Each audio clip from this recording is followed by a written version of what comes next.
On this day 27 years ago, former President Jammeh and Edward Singate marched from Yundum Barracks to Banjul and seized State House. As they were marching with their loyal soldiers, former President Jawara managed to get on an American military ship in the sea behind State House. Jawara's time as president after 30 years was definitely up. Jammeh, 29 years at the time, then ascended as Gambia's new leader. The diplomatic mission, ladies and gentlemen, as the situation in the country is already known to everyone out there, given the current security state of our country, it is indeed very important at this moment to inform every individual within this country about what is happening and why. A peaceful takeover from the PPP regime took place yesterday, the 22nd of July, 1994. Jammeh oversaw a 2-year transition as a military head of state, and in 1996, elections were held, where he ran as a civilian after retiring from the army.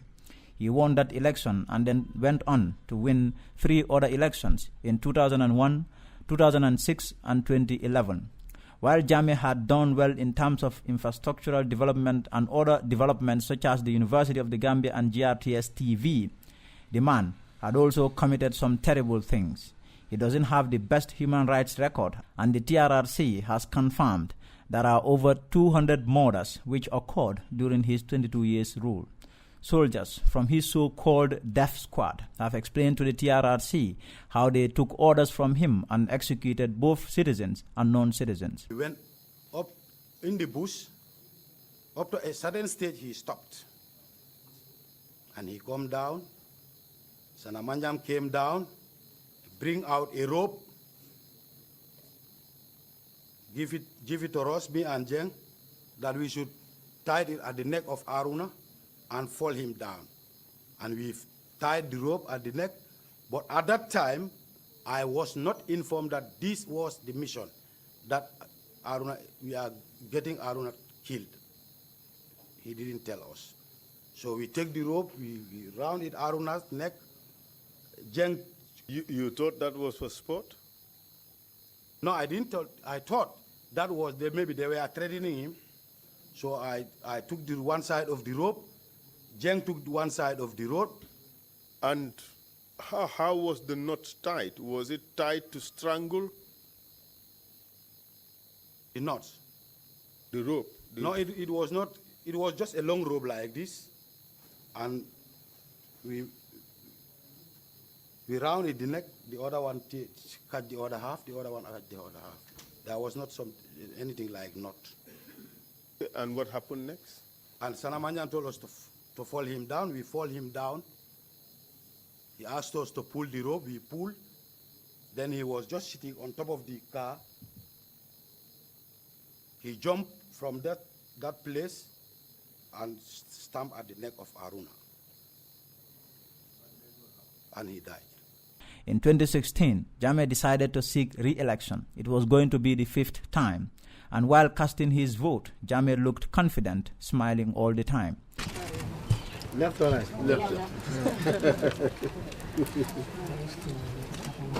Why are you putting him before I vote? If you deny me voting after the ink is there, how can I say you repeat him before you vote? Yes. Left hand. It's okay. Give him the token. Thank you.